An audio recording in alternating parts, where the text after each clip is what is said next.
And here we are. And so last Friday, my colleagues and I, we kind of put together this blog of 7 strategies. And then we were thinking, we think we need to do more. How can we let teachers' voices be heard? There's just so much happening online.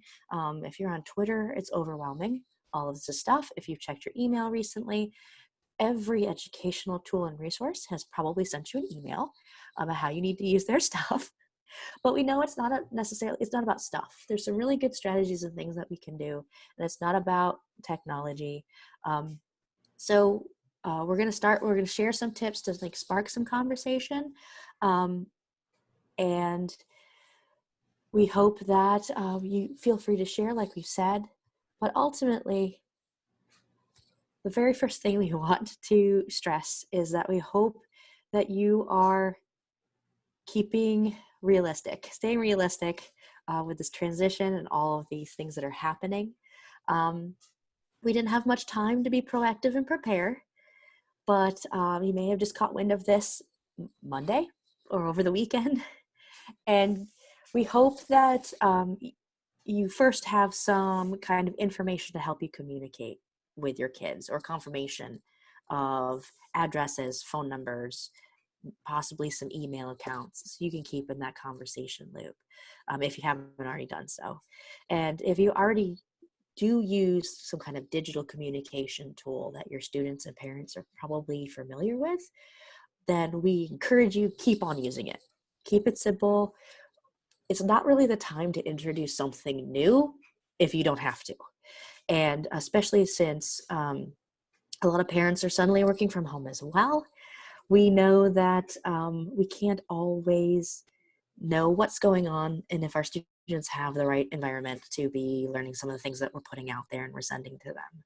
So we really want to consider both equitable ways that we can communicate with our kids, but ones that can also enhance the collaboration and the connection. Because, elementary school kids, they're going to miss you, right? And we want to keep that connection. So we highly recommend, again, that you don't try anything new or resources you haven't used before. We don't want to add stress, though in some cases you may not have a choice. But be strategic in choosing and using any tools or resources. Even though there's, like I said, every tech tool is offering free services right now, and but it doesn't mean you have to use them. And again, we want to be realistic. So for example, if the student doesn't have somebody at home to help them out or to keep them on schedule, we want you to consider, as we're kind of having these conversations, we want to make sure that we're keeping it realistic for you and your unique situation. So some of the things to think about. And again, it's not only just for the needs of your students, but your needs as well. So it's a great opportunity for us to start practicing some self-care. There's many ways to do that. Hey, my blood pressure was good today. Oh, good. Amen. That's good to know. Because, teachers, we have high stress jobs, and this situation has ramped that up to 11. And so really thinking about what's good for you. We're going to talk about some of those things too, some things that will help you out.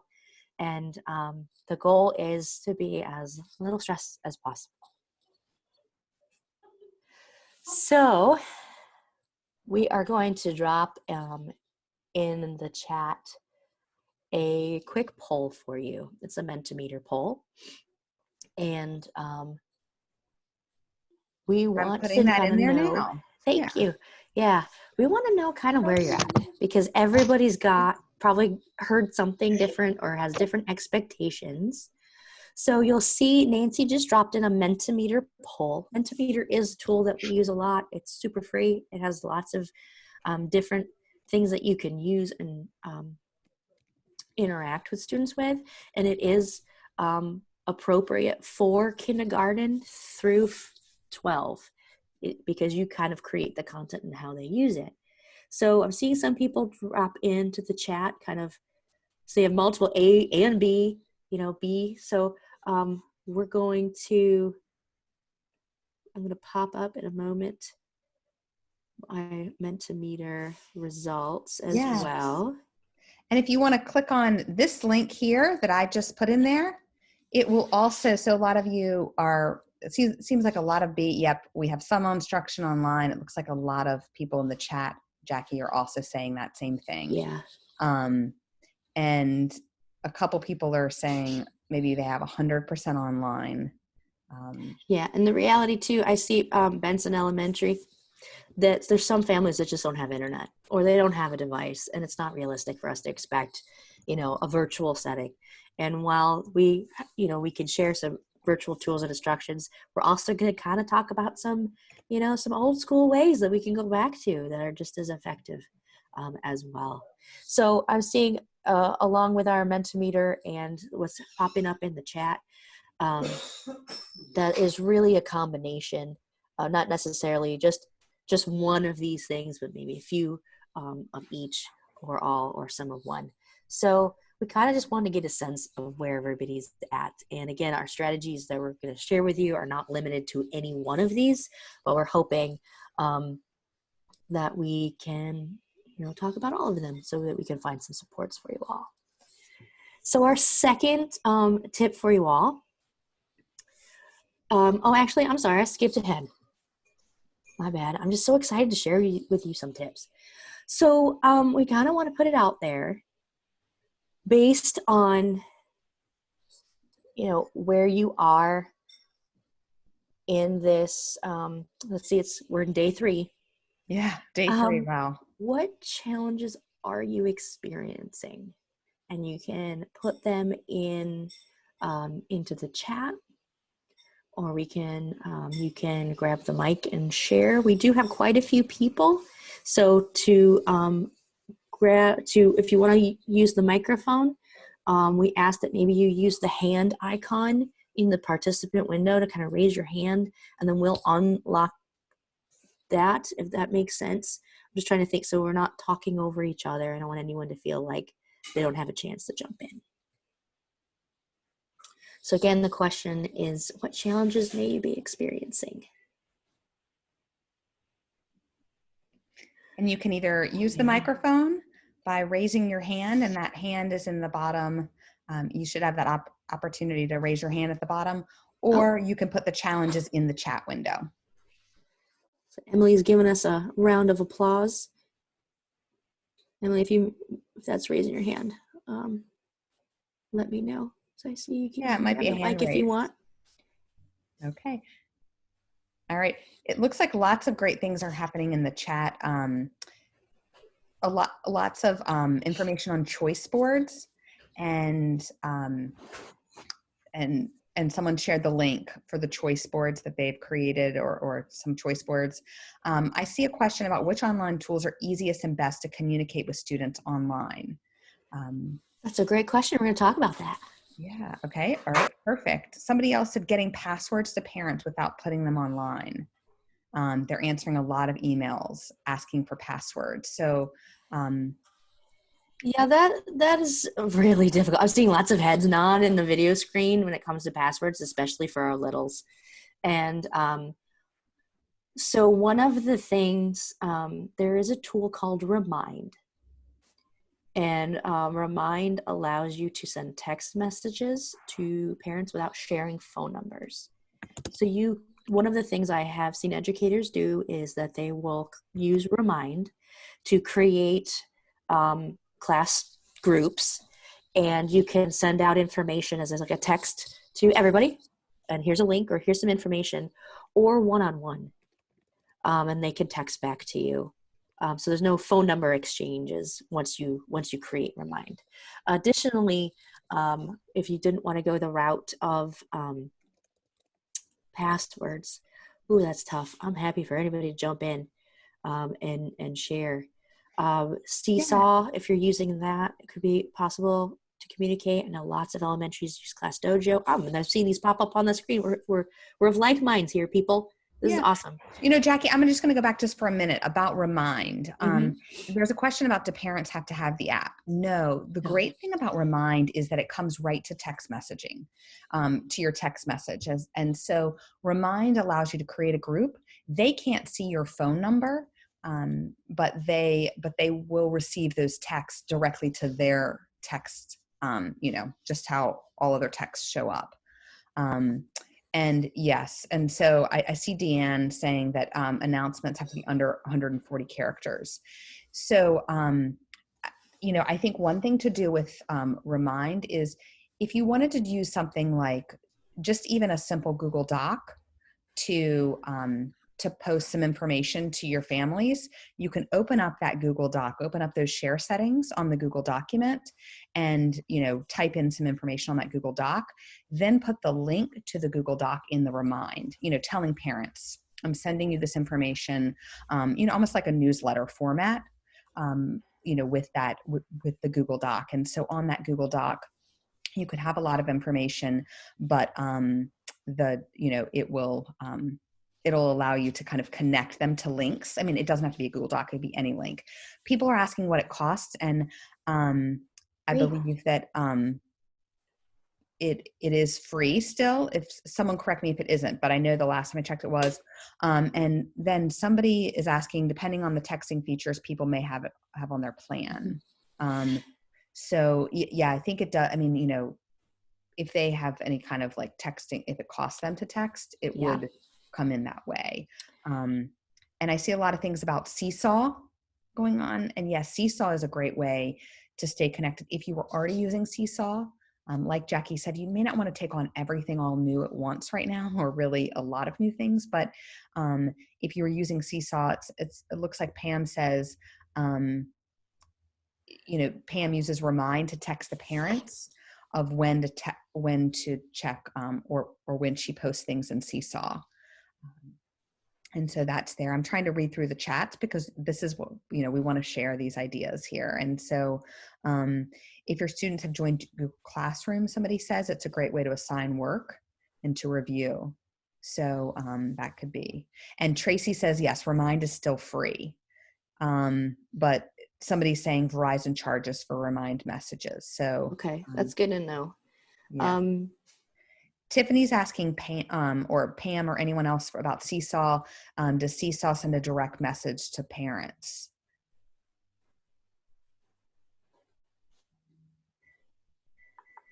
Okay, Pam says, I'm not sure. I'll have to check on that. So she isn't sure.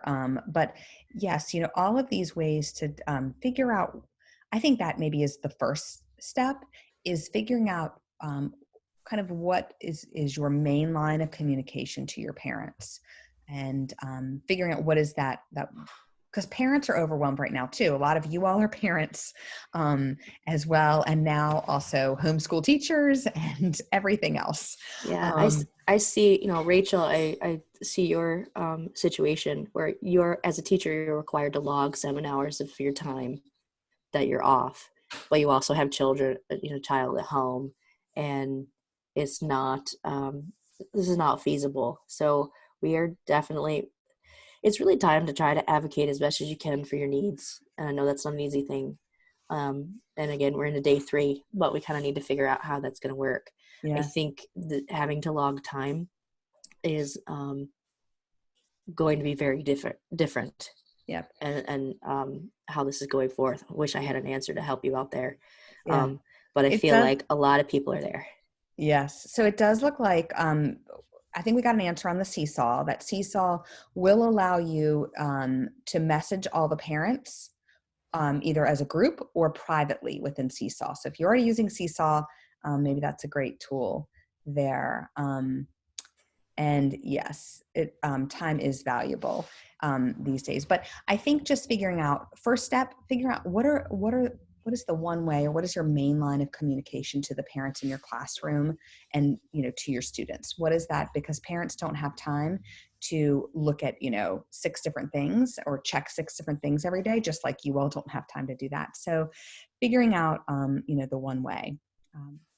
All right. So with that, and, you know, I think this is reminding me as well, I think we're going to create a Padlet where we can all continue to share some of these ideas, and then you can kind of go back and check, because the chat sometimes it's amazing, but sometimes it's hard to follow. So just wanted to let you know, we'll bring that back up at the end, but we will curate the resources that are Yeah. coming out of the chat, and some of And these. also, we're gonna keep this chat. We're gonna, like Nancy said, we're gonna keep it, and we'll continue to tweet out throughout the week things that we find aligned to these very specific things that you said, or create them if they don't exist.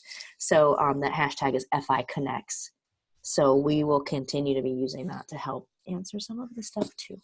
Yeah, so it's great. So lots of great things coming out of the chat. Remember, we're sharing and open and helping each other learn during this time. So I appreciate everybody for sharing. So keep those challenges like kind of coming in.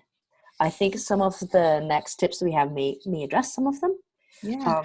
So our second tip is, and I'm seeing this in a lot of the comments that are in the chat and the concerns. How do we keep fostering these relationships while we're building empathy for our little ones? How do we stay connected? Whether it is making sure that they do the work, because I see some of that in there. How do we ensure that students are staying on track? So a lot of our research tells us that the connections are made based on seeing the faces we know and hearing the voices we know. And a lot of people are turning to YouTube or Khan Academy or these other resources that have videos that teach content, but the one thing they're lacking is you.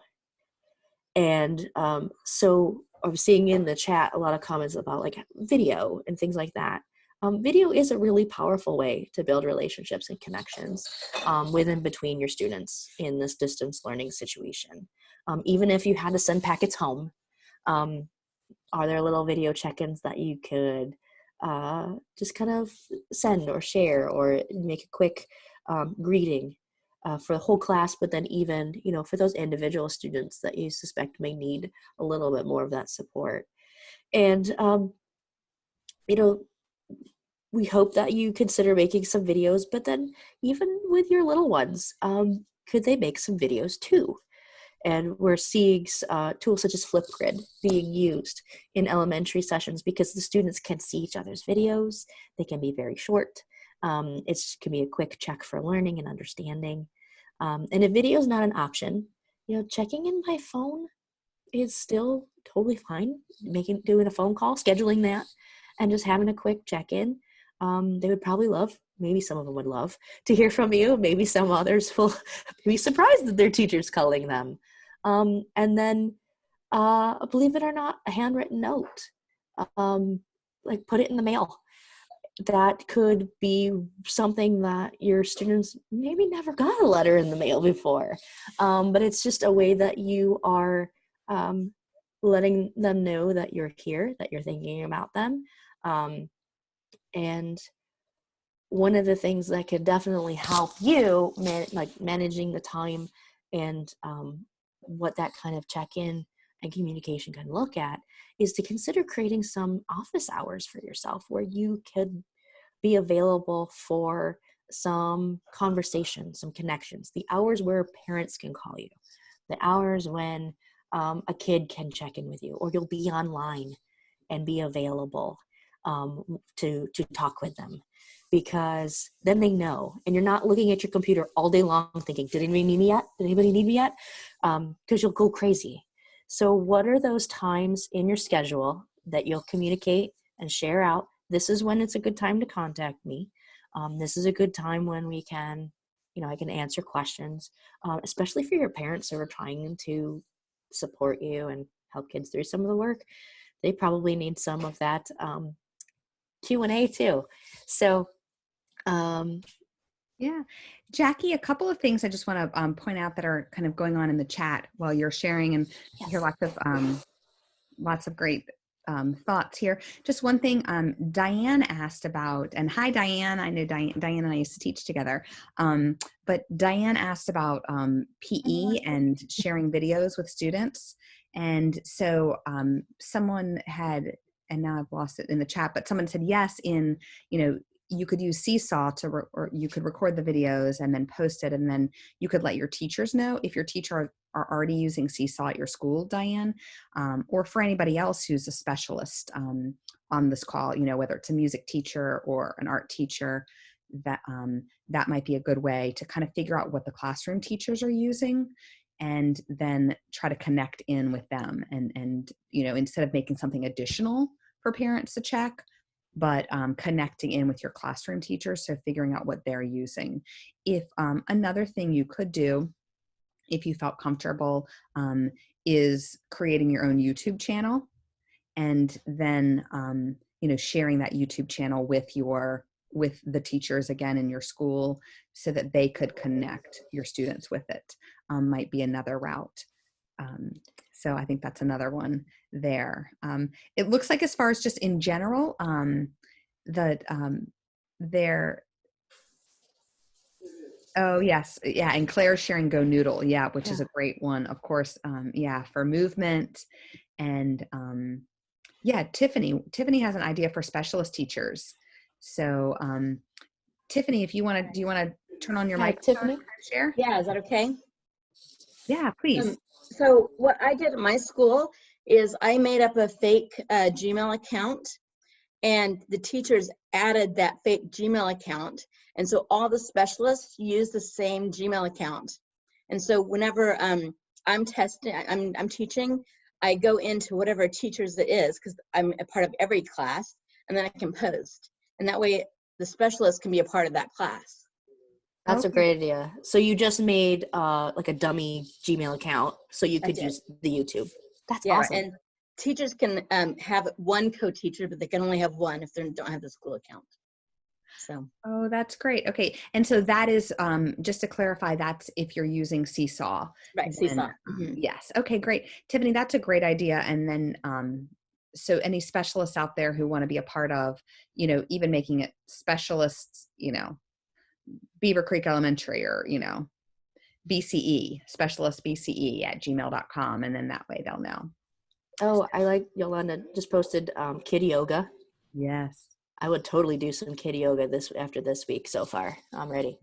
And I do want to stress, when we talk about video, these are not polished production. These are simple, and simple is almost better, because if you're modeling, hey, I've just got my device and I'm making, you can't see your device, and making a quick video, then your students can also make some quick videos with a place for them to share too, and communicate back with you. So the goal being is that, while the learning is happening, there's still that connection, and it's not necessarily all just content, because, your littles are going to be needing to know that you're there. And I saw in the chat too, we want to be there all the time for kids. That's so true, Emily. But hopefully those office hours help us keep some sanity and set some clear expectations for our kids and our students of what's appropriate. Yeah. And I think that is just, as we think about our students and, keeping them safe, Flipgrid, if you haven't checked it out, it is a great way to continue to foster that classroom community relationship, and in a safe space. And so if you're not familiar with Flipgrid, it might be an easy one for you to check out and to share. And I do think it's accessible, really accessible for all of our students. I know equity is on all of our minds right now, especially as we think about students who may not have devices at home, or they have one device and they have several siblings that are sharing that device. But Flipgrid can be used on a phone, and it's pretty quick and doesn't take a lot of time. One great thing I saw this week, just actually yesterday, this was from a middle school, but it made me think of my elementary, and I'm a former elementary school teacher, but is making just a short video. Maybe, I know a lot of you probably have circle time or class time. And so could you make a short video once a week where you maybe read a book, or you just have a little bit of a circle time, like something that will help the kids feel connected, and then share that back share that back out with your parents, whatever form you're doing it in, whether it could be in It could be in Flipgrid, it could be in Seesaw, it could be on that Google Doc that you're just going to post the link. But to let the kids see your face and to know that you're there for them, I think that continuity, and, don't try to do it every day because you'll go crazy. Nobody has that much time. But yes, Jackie, get permission for the books from the publisher, copyright safe. But I think it's my understanding that if it is part, and Jackie, you help me out here because we're all helping each other out. But I think if it's in Flipgrid, if you're not putting it out there to the world, if you're just putting it in your closed space for your classroom, like on Seesaw or on Flipgrid, I think you're okay, right? That's my understanding of the copyright rules, because it's a closed space. But I know that this is all new for us. Jackie, is that your understanding? Yeah, that's my understanding. And in any of these tools that we're talking about, depending how young your students are, do check the terms and conditions for any age restrictions if students will be creating with those tools. Yeah. For the most part, everything that we're talking about, these are free, and I do believe that these are age appropriate. But if you just check to be sure. Yeah, thank you. Just double check. But yeah, that, just having that once a week little connection to you and your classroom can help your students feel, feel connected and hopefully ease their stress a little bit. All right. Let's see, I see Melissa. I see Melissa saying only some publishers. Yeah. But I do think, Melissa, double check, but I think that if you're keeping it inside your closed space, you're not putting it out there publicly broadcasting things, that you are okay, because that would be in the same confines as like sharing a book and reading a book to your students in your classroom, is my understanding. Oh, okay. Oh, look. All right. So we kind of have already, we talked about this, the ways you're staying connected to your students. People are sharing some awesome ideas and strategies. I think what I'm going to do is make a transcript of this whole chat so you can go back through too and look at it as well. So don't worry, no one's going to miss anything. And we are building the plane while we're flying it. So hopefully we can come up with ways that this is continues to be helpful even after our time here together today. So our last tip is to offer feedback and encouragement with frequent and small scale checks for understanding. We know that the idea of how to assess our students during this time is a challenge. And some of our students need to be held more accountable, in this distance learning situation than in the regular classroom, because we can't see them actively learning easily.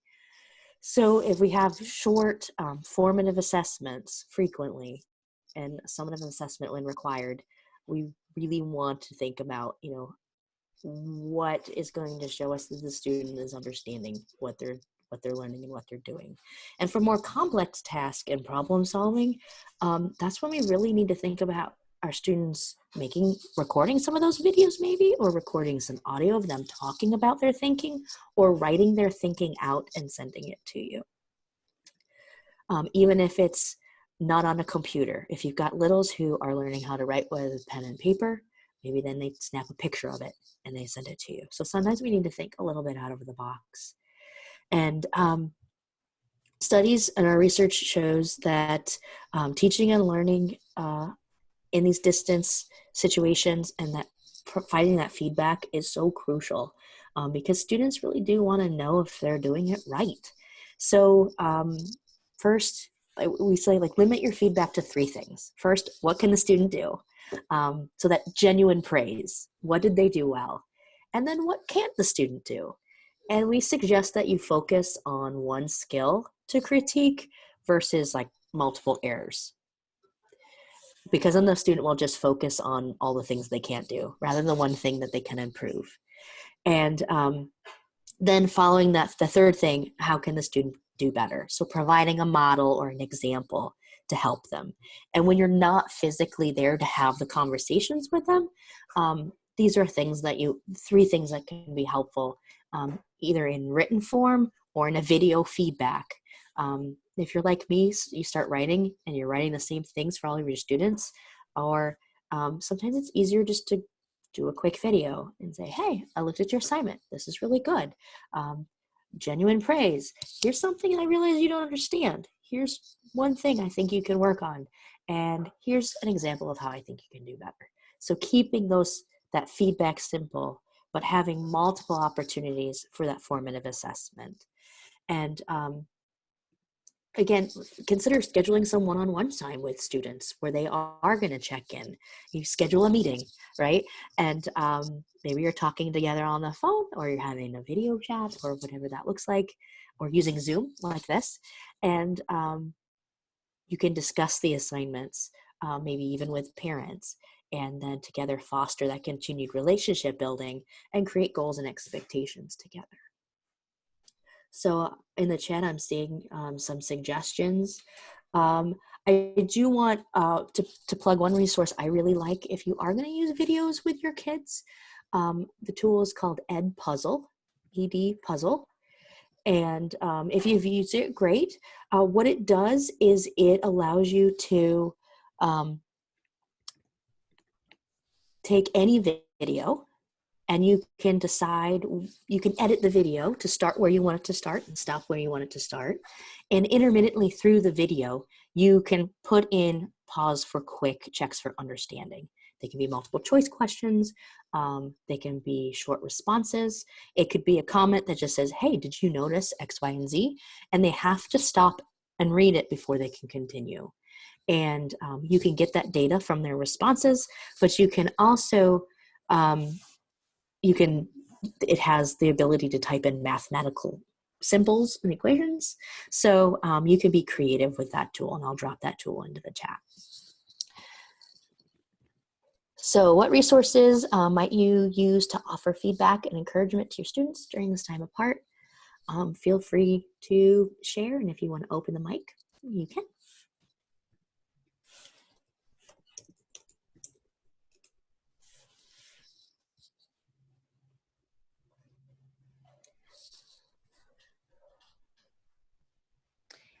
I know Emily is talking, Emily mentioned PairDeck.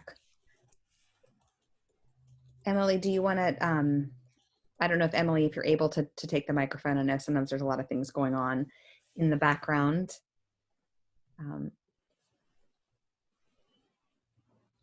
Anybody want to? Yeah, Emily, we can hear you. Yeah, no distractions. I'm good. Yeah, I just used it this morning with my kids, and it was good because I asked a question about whatever we were working on, and then they would all type their answers. We can kind of see what everybody was answering, or you could just do a multiple choice response and kind of see where the stands as a whole. But it's a quick way to put in some type of content and then see their responses in real time, so I can address it real quick and say, oh, yep, George, you got it, or oops, so it looks good, but find one more detail. And we could get feedback out there really quick in a matter of 20 minutes.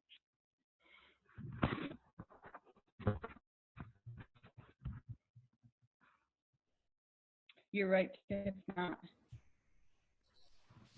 Yeah, PairDeck is not free. Trying to think of any equivalents that might be out there that are similar. Mentimeter, the one we mentioned before, you can do similar things, but not all the things that PairDeck can do. I'll drop that link in there. Amelia asked, how do you share it with students? And maybe you could, Amelia, if you want to maybe private message,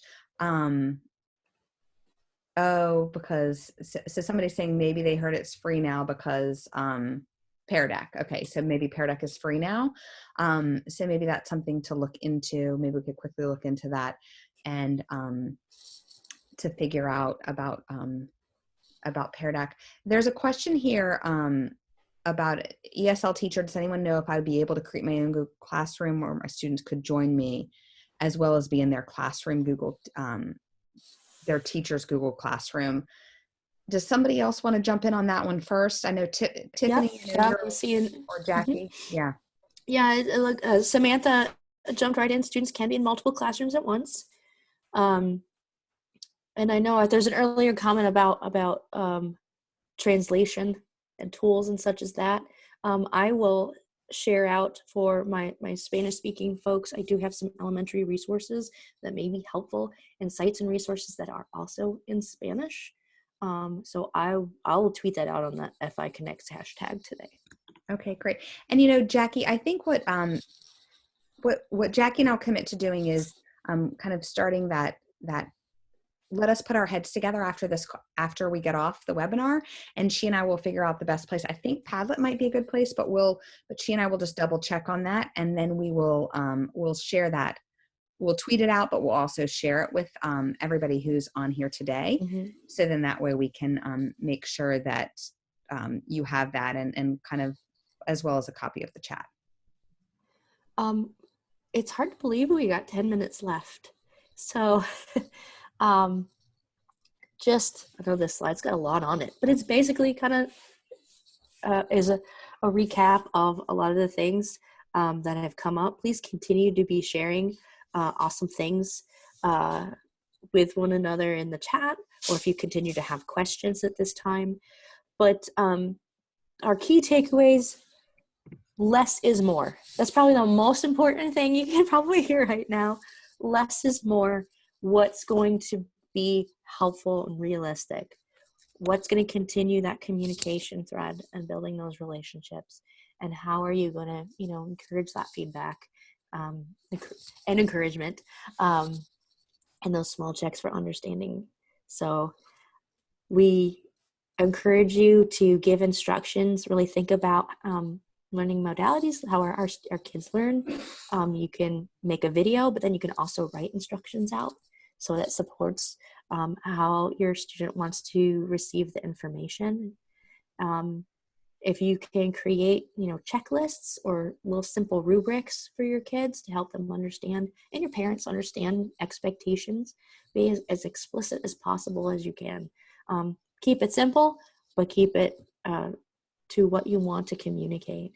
And last but not least, use your teacher gut. And as elementary teachers, I know you use your teacher gut. Sudden learning from home is a shock to us. It's a shock to our kids. It's a shock to parents. Out of all of this, people have a new and fresh understanding of how important you are in their lives. Some have limited internet access. Some have significant disruptors at home. We have schools that are distributing meals to make those basic needs be met. So there's a lot happening. So again, consider what is realistic, what your students can handle, what you're willing to handle. And again, you don't have to handle everything. What is just most important for you and your kids? Yeah. So I hear a couple of great suggestions coming out of the chat here too. Molly is suggesting get emails from people with experience on different online tools if others have questions. Molly, I love that idea. That's what this is about. That's, as we talked about creating this FI Connects, we just, I don't know if I said it at the onset, but on Monday, our team has our normal team meeting, and we said, okay, what can we do? There's so much out there. And so this is kind of, we wanted to build this community where we could come together and to start to share. So Molly, that's in perfect keeping. I think what I will do is the evaluation for today is the same across all of them. And by all of them, I mean all the levels. But what Jackie and I will do is when you check elementary, we'll pull that out and then we'll send a separate email to you all as a group. So I'm not going to add that question today, Molly, about expertise in online tools, because across our whole team, everybody's using the same evaluation. But Jackie and I will make the commitment to email everybody who's here in this group today and ask for expertise and start away, because I love that. Sharing is what we need to do. If you want to drop your email into the chat, we'll capture that in the transcript and we'll compile that list if that's helpful. Yes. Oh, yep. People are saying happy to answer Seesaw questions and Class Dojo. And yeah, and Tracy mentioned, Tracy, it's good to see you too. It's about Answer Garden. So lots of great ones. So people are dropping their emails there now, but we will also collect those and share those out. So if you don't get your email in there or you miss somebody's email, don't worry, because we will we'll kind of curate and figure out a little bit more structure maybe for some of the sharing as we go forward, because we don't want you to have to sift through everything. We want you to be able to quickly. Yeah, we knew we had a lot of expertise in the room, and we're so excited that we can help, make these connections. Yes, This is what it's about. that's right. So in the few minutes that we have left, we kind of wanted to wrap up with your one word. So in a moment, I will continuously be dropping a Mentimeter link so you don't miss it with all the emails coming in. And we would like you to, in one word, based on your discussion today and your experience that you came to this space with today, complete the following. I feel that to be successful in these uncertain times, I need to be. So I'm going to drop that Mentimeter link in our chat. And go ahead, and if you click on that link, I see great words popping in. If you click on the link, it's going to take you to a word cloud. And we're going to see your words coming in to that word cloud on the Mentimeter link that is being dropped in. Dropping it in a few times, so in case you miss it, it will pop up.